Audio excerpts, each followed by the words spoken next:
Welcome to Radio Utopistan. Last episode I told you we're gonna go to Africa. And I was told last episode made someone cry. That's not the intention, of course.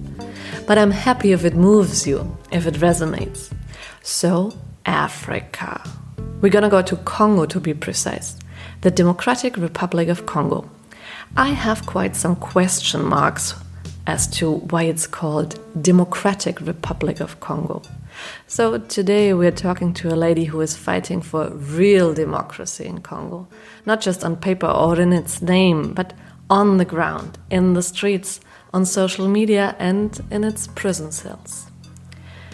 Radio Utopistan is a place to gather visionary people from around the world, to interconnect ideas and people who fight for their utopias. For example, for democracy and the end of corruption in Congo, one of the most corrupt and exploited countries in the world.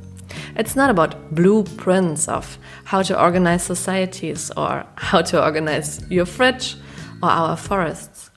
It's about roadmaps, ideas and inspirational people along the way. About building a kaleidoscope, a network of progressive spaces within the system or outside the system. My name is Elisabeth Weid. I'm a journalist, mostly reporting on topics like natural resources or extremism. So, palm oil, copper, conflict, Nazis and Islamists. Not very delightful, I have to say. So I thought collecting people that shine a more hopeful light on those topics might be refreshing. Happy if you come along. Today we meet Grace Kabera from Goma at Lake Kivu in eastern Congo. And I know I already said it last time, but fellow humans, she is impressive again. Grace is 27 and a member of the LUCHA movement since its early days in 2011. LUCHA stands for Lutte pour le Changement. Excuse my French. It means fighting for change. With change, they mean the end of corruption and violence. And instead, creating a real democracy with social justice and accountability, with clean water, paved roads and free education. With fighting, they mean non-violent fighting. Demonstrations, leaflets, letters, social media campaigns. For that, they were honored with different international peace and human rights awards. Nevertheless, some members of LUCHA had to spend months in prison. Some are even dead now. One young man, for example, died in the flames of his burning house in 2018. The investigation of the government and the UN said it was an accident. LUCHA members say something else. Another young LUCHA member even was shot dead at a demonstration just a few days after I spoke to Grace. So keep this in mind, please, while listening to what she says here. She also has it on her mind, but she wants to speak up anyway. Her utopia is a new Congo, Congo nouveau. We believe there is a way to create another Congo, a Congo where people are living in peace, a Congo where students can get scholarship from the government, a Congo where everything works as it must. The conditions are too bad. There is no everything. The situation is like that because the government is not responsible enough. We have fear because we are human beings. We have fear like everybody, but we have fear, right? And we have hope. Now the hope is bigger than the fear we have. So we have to continue fighting. We have to win this struggle one day. I want my little daughter to be proud of her country. I don't want her to be dreaming, maybe go to Europe, or to America or in another country. No, I want her to stay in a safe country, in a beautiful country. That's the reason why my fear cannot stop me. There is no everything, Grace says. And of course, at the same time, there is everything. There is copper, gold, diamonds, cobalt, and then there is the Congo rainforest, which makes up one of the most important wilderness areas still left on Earth. It's the world's second largest tropical forest after the Amazon, but nevertheless, Congo is counted among the 5 poorest countries in the world. The curse of resources, this paradox is called. I have a copper bracelet from Congo, and I almost never take it off. It's from a visit some 3 years ago in Lubumbashi in the south, where most of the copper and cobalt is being mined. A dear friend of mine lives there, and I could do some journalist work. Here's some old recording from the Biennale of Lubumbashi, an international art fair. You hear a street performance of Sara Mukadi about Congolese women who dared to protest against their oppressors during colonial times.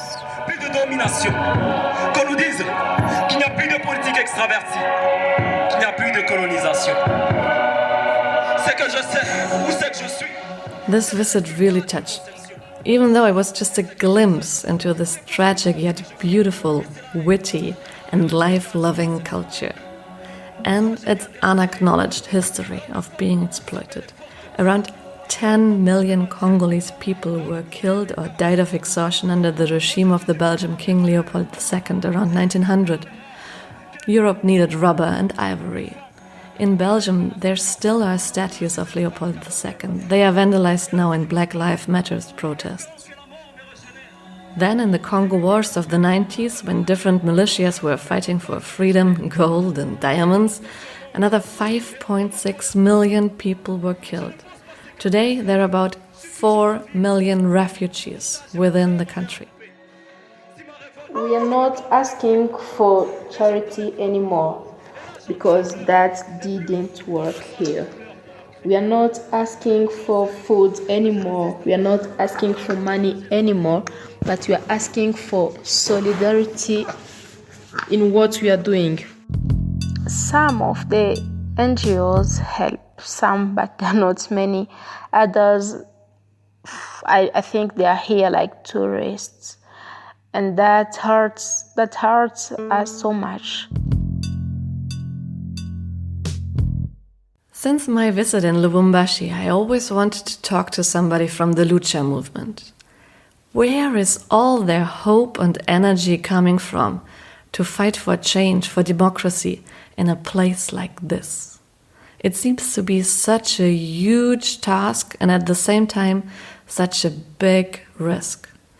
So via a friend of a friend's colleague, I got Grace's mobile phone number. We started texting and then had a phone call, just via voice to save electricity and internet. Hey Grace. Hello. Hello Grace. I'm very happy we can talk now. I am very happy too. You wanna call like this or shall we call with video?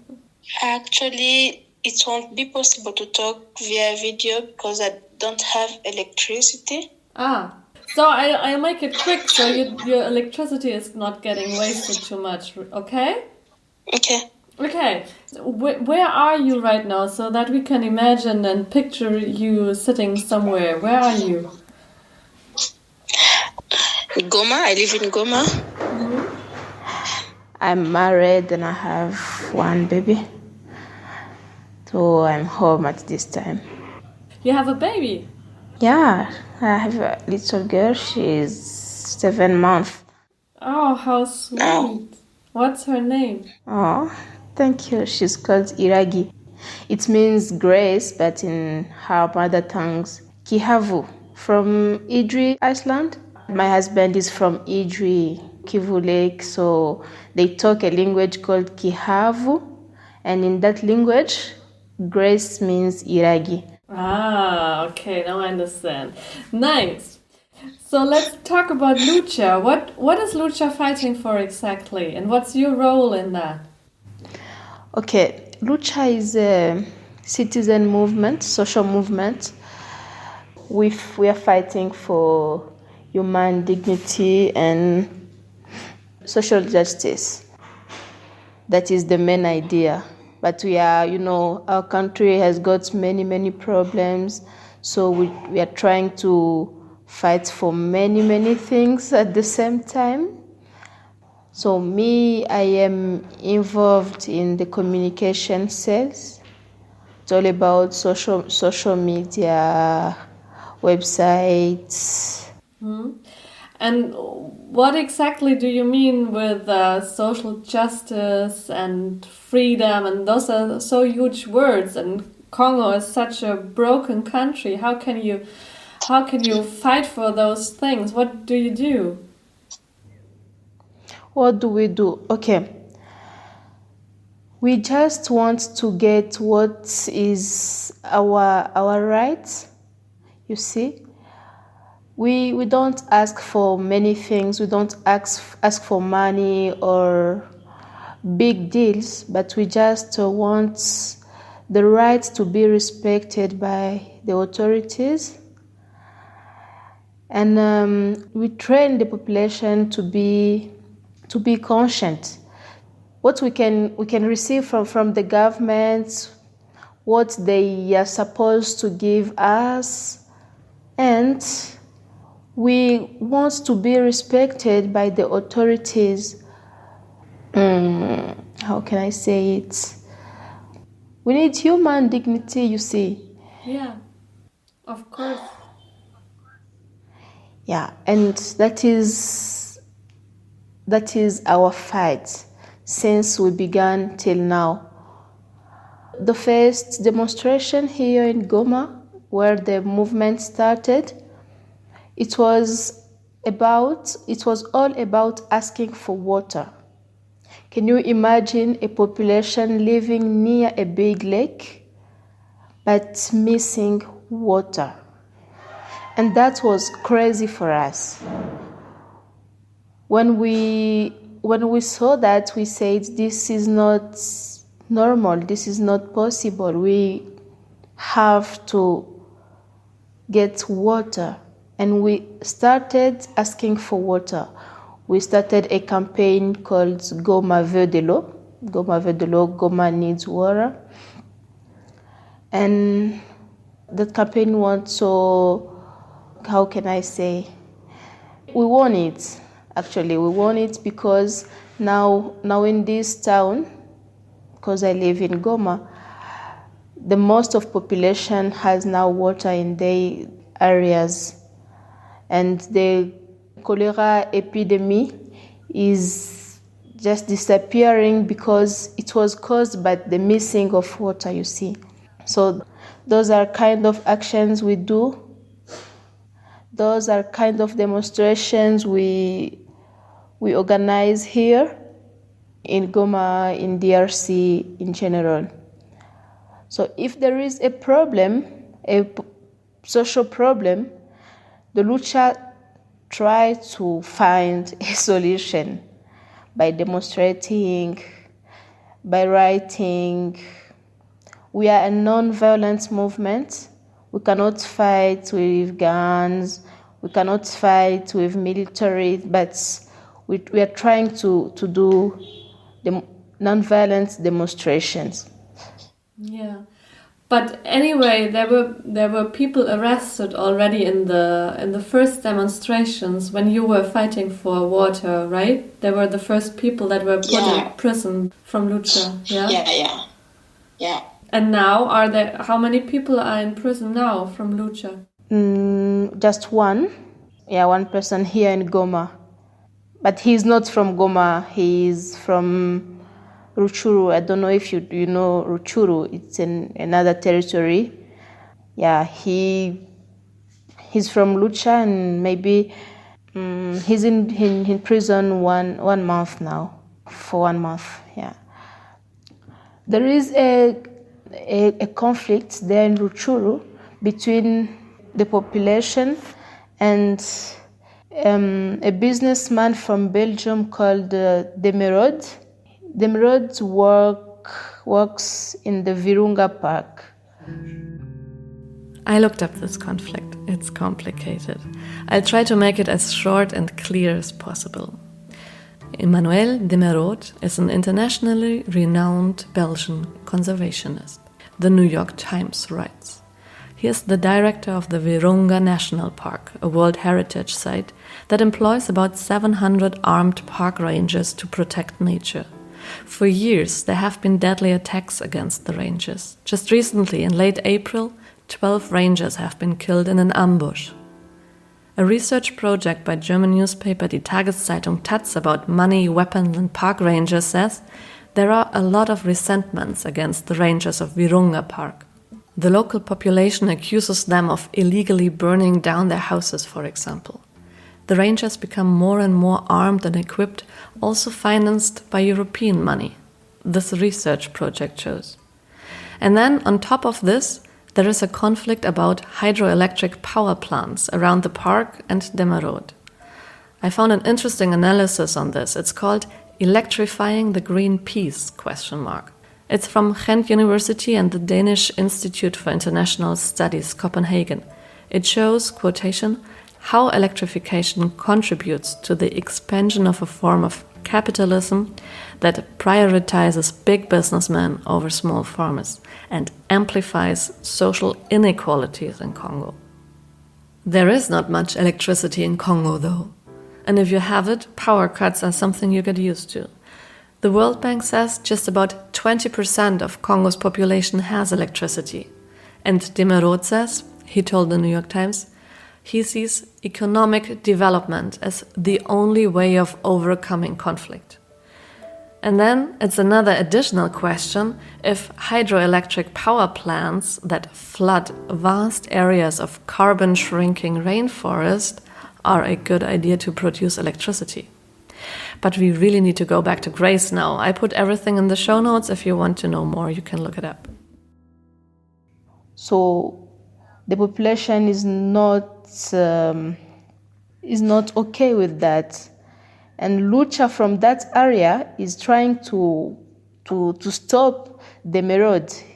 They are telling him, look, it's okay, you are trying to make your business here, but don't ask us to leave our land and let you explorate everything here. So he has been arrested in those kind of demonstrations. Okay. There were many people from LUCHA in prison during the election when Kabila wanted to stay president, right? Also Yes. For many months. I've been in prison 3 times. But not for so many days, for 5-6 days. But my colleagues, some of my colleagues who has been in prison for more than a year, yeah. And for what have you been arrested? When we was stopping Kabila to stay at the president's throne. In 2016, La Lucha protested against postponing democratic elections. Then President Joseph Kabila should have stepped down after a second term in office. At least that's what DRC's constitution says. But Kabila just kept on being president for 2 more years. When there finally were elections at the end of 2018, election observers were talking of fraud. New President Felix Tshisekedi is said to be Kabila's puppet. Again, it's a complex story. Interesting, but we want to go back to Grace. You can look it up if you want. Grace spent a few days in prison because of this story. Others, several months, for handing out leaflets against Kabila and the government, for example. Yeah, that was the cause of my arrestations. Okay, and is it a victory now that he's not president anymore? Yeah, it's a victory. Let's say it's a victory because that was the goal. Even if we are not yet satisfied, but let's say it's a victory, and we keep on believing that one day we will see what we are fighting for. We'll see that big dream we are fighting for. We call it Congo nouveau. Congo nouveau, it means New Congo. For us, New Congo is another Congo, different from this one. The Congo where people are not happy, where rights are not respected. We believe there is a way to create another Congo. How does it look like exactly, this new Congo? That new Congo looks like a really Congo. A Congo where people are living in peace. A Congo where students can get scholarship from the government. A Congo where everything works as it must, you see. Because in this one we are making our best to live. Actually, the conditions are not livable, if I can say it like that. The conditions are too bad.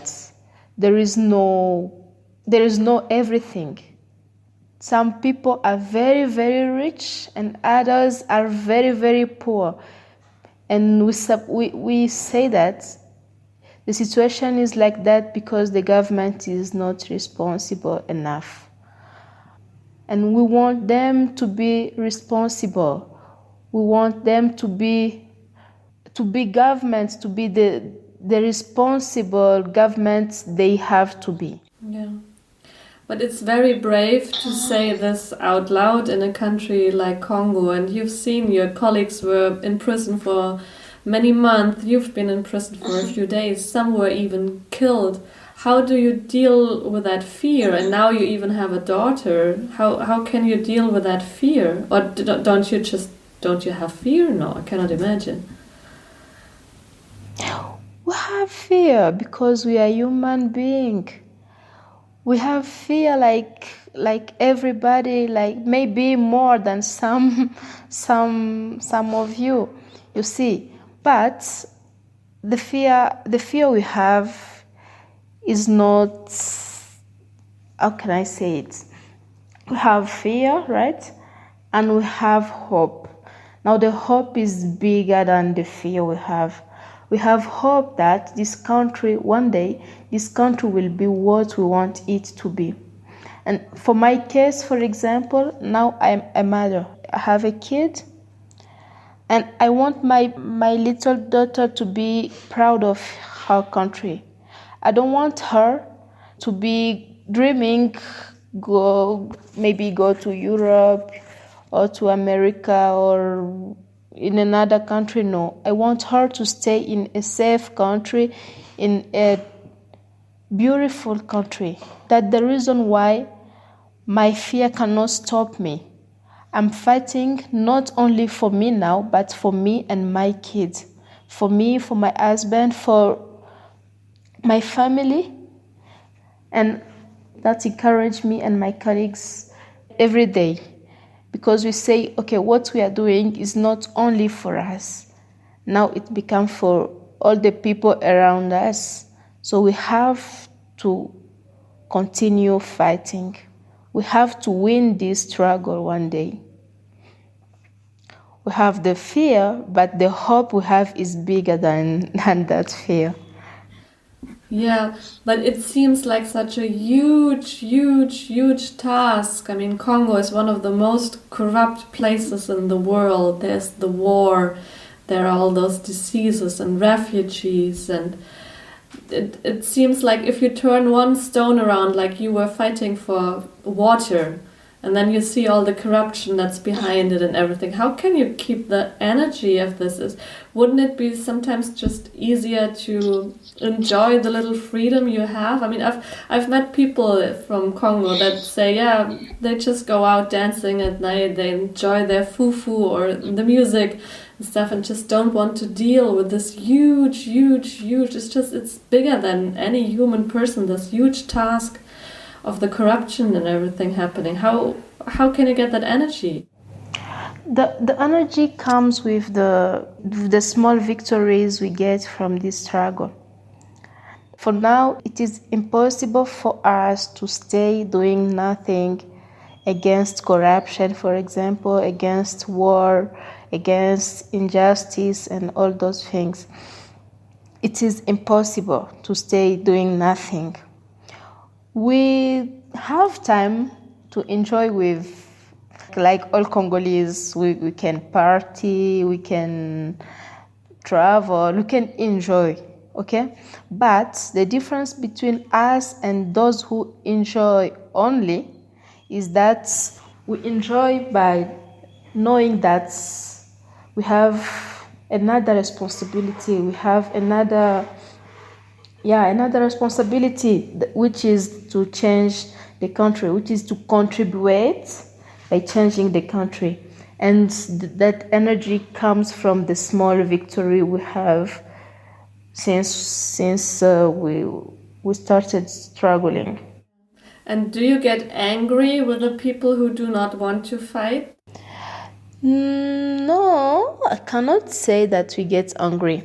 What we do is to tell them what they have to do, and if they refuse, okay, they are free to refuse.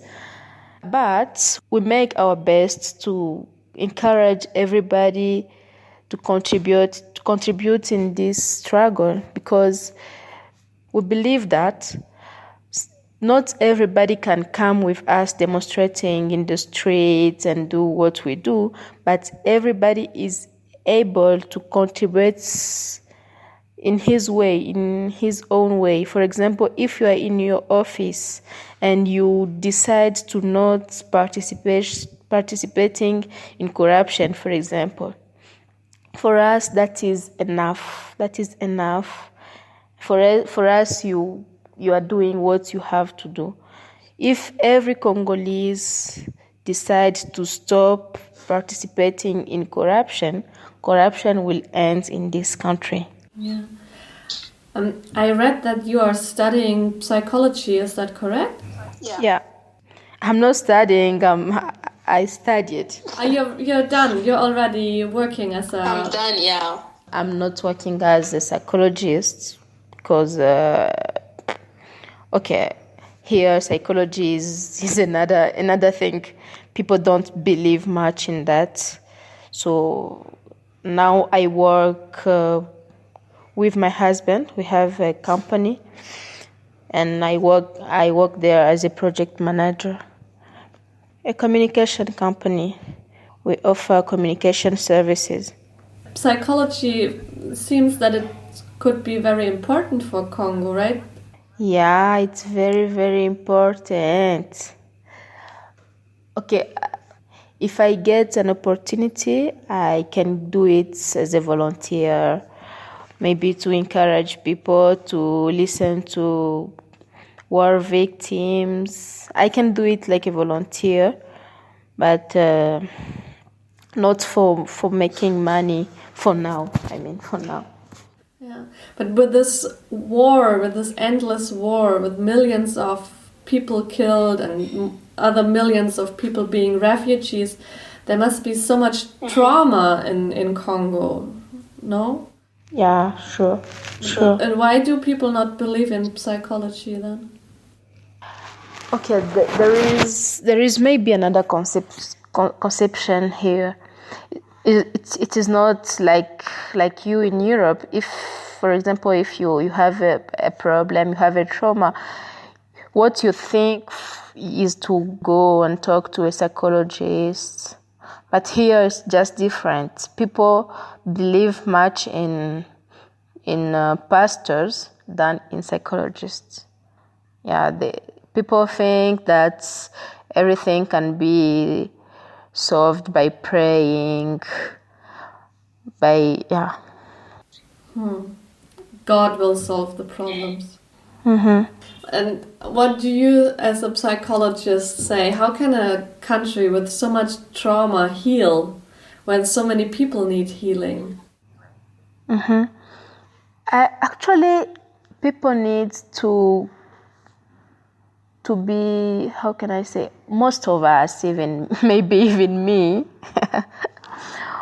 we need to stop those situations which are traumatizing people, That will be the first step.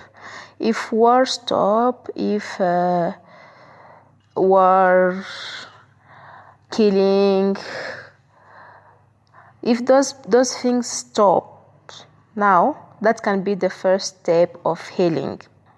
Then we can maybe organize encouraging seances, encouraging spaces when people can be talking, healing themselves. They can be listening to other stories. Maybe those stories can encourage some of them. Yeah, those are solutions I can propose. Yeah. And then they have to believe. And they have. In Goma, there are quite a lot of NGOs and also the UN, and there's this discussion. Some people say they don't help anything, they even cause more problems. What do you think? Would it help if those NGOs leave? Some of the NGOs help, some, but there are not many. Others, I think they are here like tourists. And that hurts us so much. For example, the MONUSCO, it's actually the first expensive peace missions in the world. But it is just unbelievable that since they are here, the situation is becoming complicated than before they came. So it is unbelievable. It hurts. Even we hate them now. We even don't want to see them here. But since the government is still supporting them, we are unpowerful. We can do nothing. But for me, they are just unuseful here in Goma, especially here in Eastern Congo. They are useless. I think there are some programs from other NGOs which are very, very helpful. For example, some programs with Merci Corps, Médecins Sans Frontières, which are working very much in this riposte program against Ebola and coronavirus. For me, those are helpful. But others are just here spending money, living in, they're like tourists here, making selfies, partying every Saturday, and traveling all over the world, but they're not helping this country. And do you still expect anything from the West?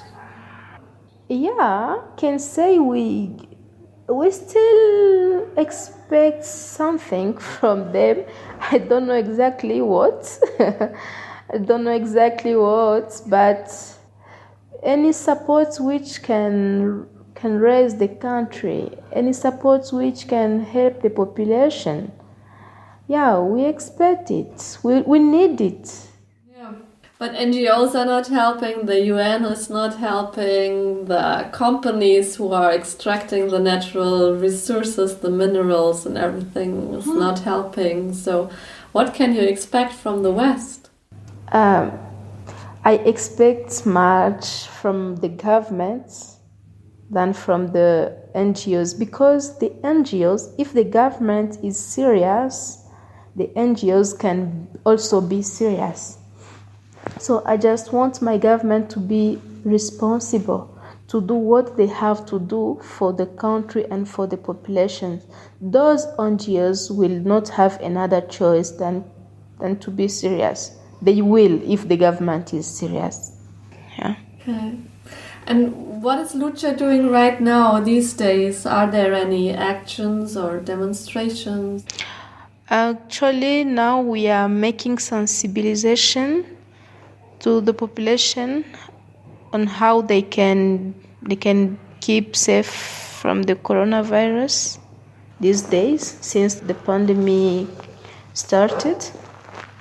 So we decided to stop all political demonstrations and be concentrated on the coronavirus stuff.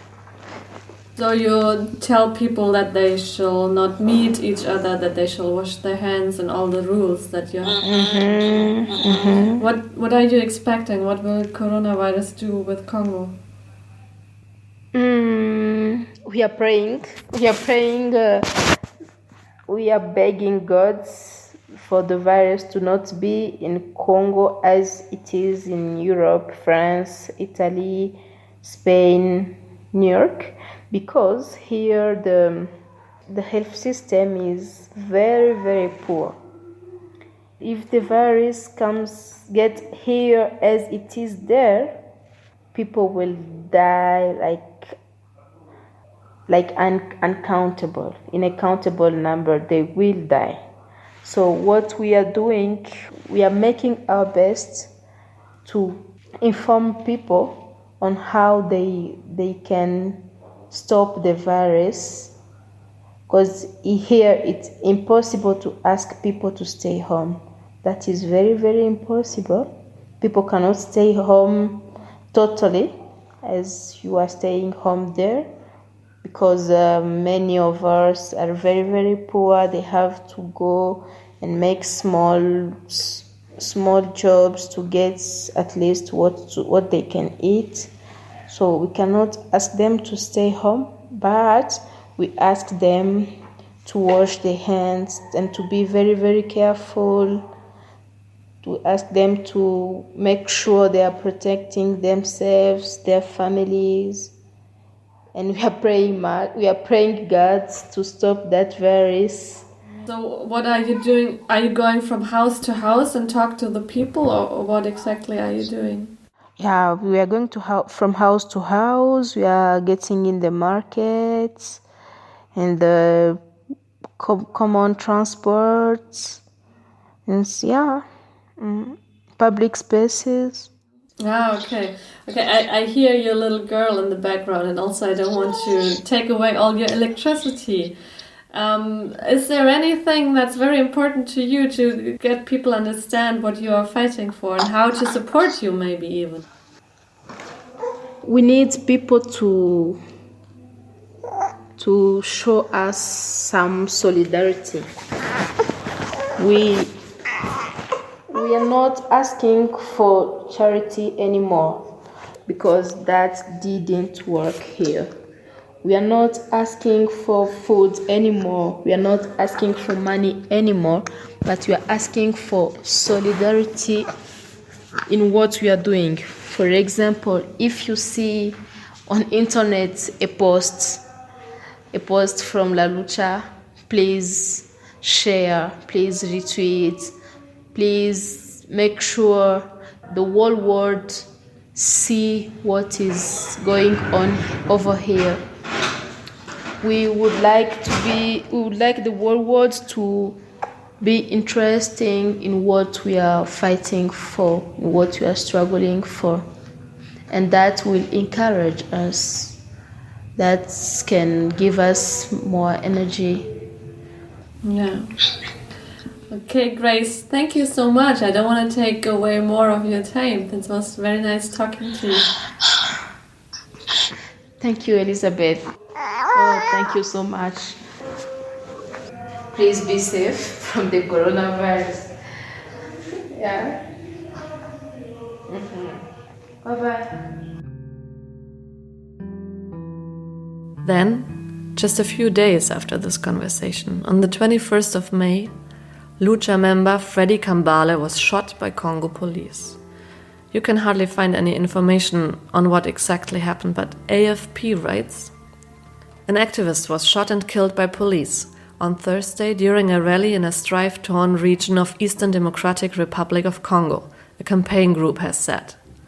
Police in the city of Beni, in a region plagued by attacks from bandits and militias, told AFP that 2 officers had been arrested over the incident. Roughly 20 people had gathered in a stadium in Beni for a protest organized by grassroots group LUCHA against killings and general insecurity in the area. Residents have protested regularly against the failure of officials and UN forces to protect them. Roughly a dozen people were detained at Thursday's rally, according to an AFP correspondent who also saw the activist's body in a local hospital. I asked Grace if we could have another phone call. We set up a date, but it didn't work out, so we just sent some more voice messages. I organized the logical order of questions and answers here for you. Hi Grace, morning. I'll send you some questions about Freddy and then just see what you can answer, if what's easier for you. I will send you a sound message for each question, and then you just decide what time you have and how you feel, what you want to answer and what rather not, okay? So every message now just will be a question. Thank you so much for answering that and all the trouble and struggle and what you have right now, yeah? Okay, first question would be, who was Freddy Kambale? Did you know him personally, and what happened? Why did he die? And how was the funeral? How was the atmosphere afterwards? What are people saying? What are you thinking? How are you feeling? What did the death of Freddy Kambale do to the movement? How are people in LUCHA thinking about that? How are they feeling now?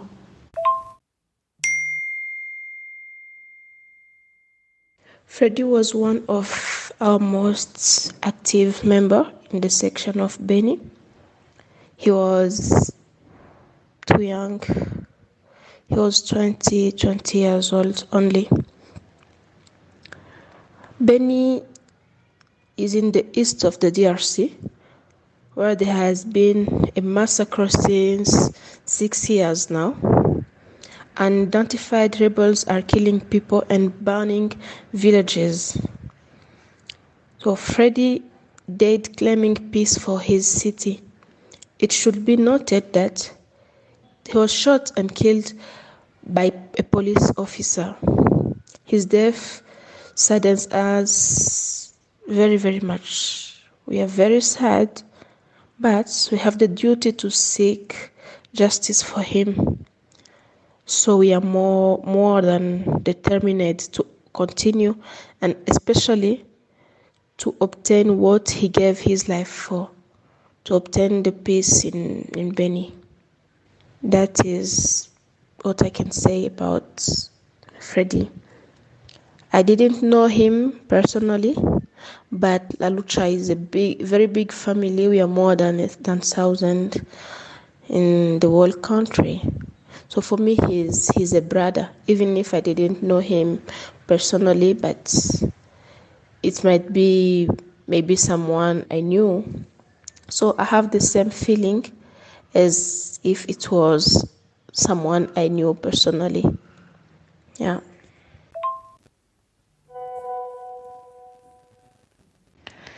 And then, how many people of LUCHA got killed so far? I read about Lutte, whose house was burned down, or whose house burned down in 2018, and there was this investigation that said it was just a faulty solar panel. But I also read that people from LUCHA, you don't really believe that.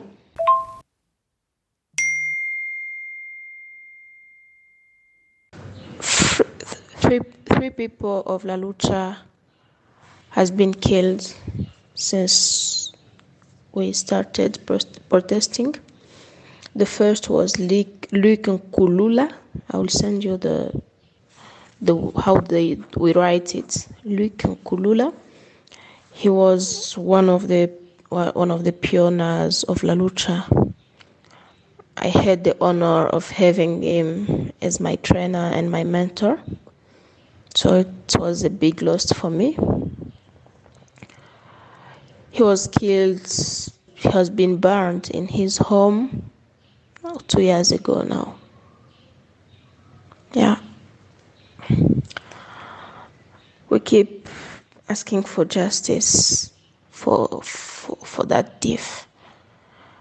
We really hope one day we will know the truth about what happened for real. And the second was Obadi Muhindo, who was also from Beni. He has been killed in the same circumstances as Freddy and for the same cause.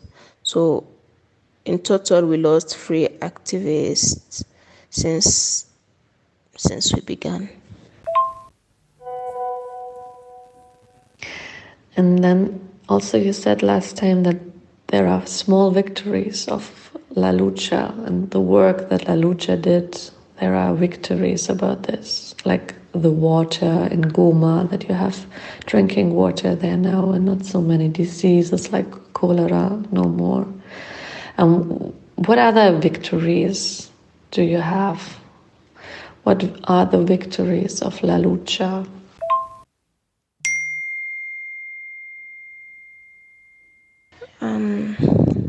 The small victories are very many, but let me maybe take this one as it is one of the big small victories.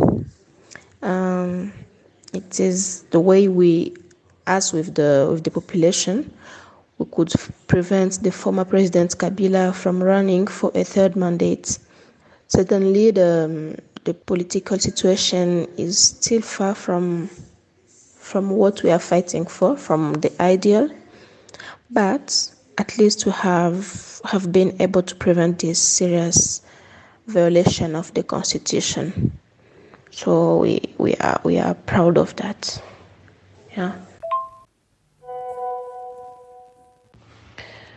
And then, Congo is one of the most exploited countries in the world since centuries, since this Belgian king came and declared it as his private country to exploit. But do you see any chance that all the richness of Congo, all the natural resources, the nature, the copper, the cobalt, the gold, the water, all the things, Congo is so rich.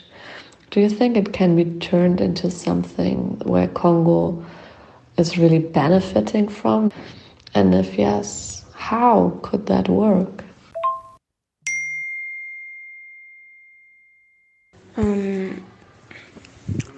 Our fight over the natural resources of the Congo is to ask our authorities that these resources be exploited for the benefit of the population and, of course, for the development of the country.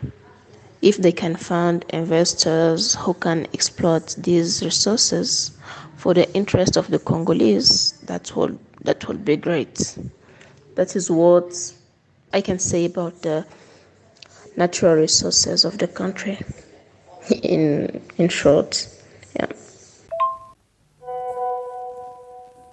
And Grace, one last question. I know you have so many other things to think about right now than answering my questions, but why did you study psychology when there are not that many people believing in psychology in Congo? Why do you believe in psychology?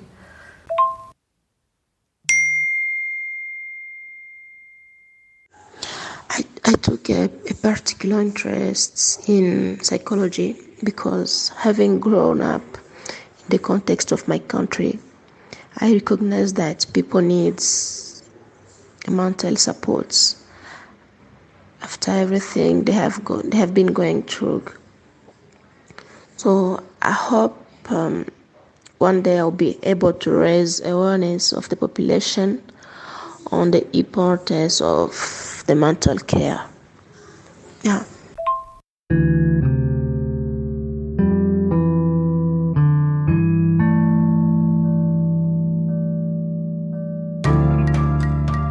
So this was Grace Kabera in the second episode of Radio Utopistan. If you want to look Grace into her beautiful eyes, you can do that on Radio Utopistan's and on her own Instagram. thank you for listening. Again, I'm curious about what you think. Tell me. Also tell me whom else to talk to, what questions or topics to put out there. And if you liked this episode, please spread the word. Send it to your friends and family or whomever could need some inspiration for their very own utopias, private or global ones. And if you want to support Grace and her Utopia, you can find her on Instagram and Facebook. She says she wants to connect, remember? Solidarity instead of charity.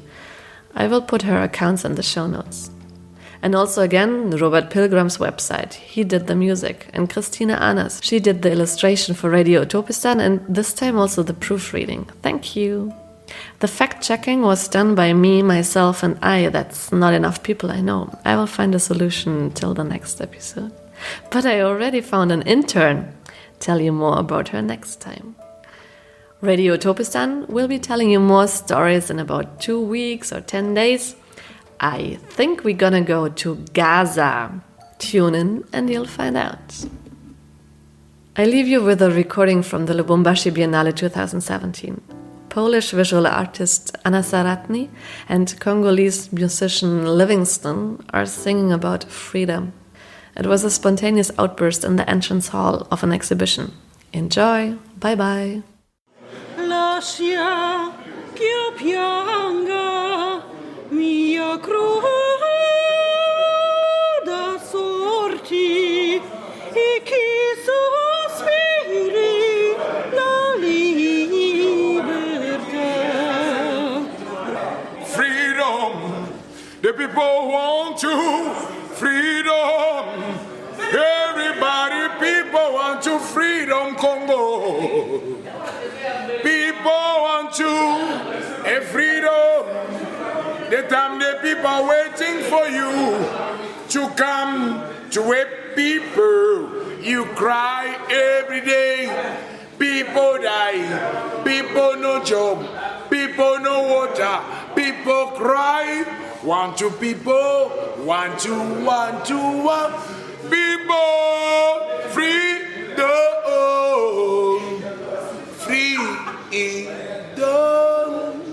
Freedom. Mount freedom. The people want your friend black leopard fires. What the baby you want to my mommy? I love you too much, you're free for me. I love you. Freedom.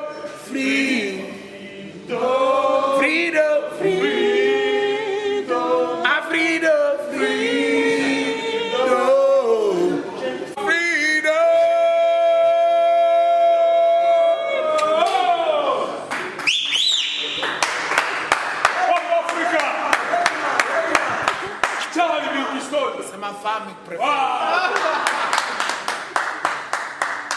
Respecte-moi.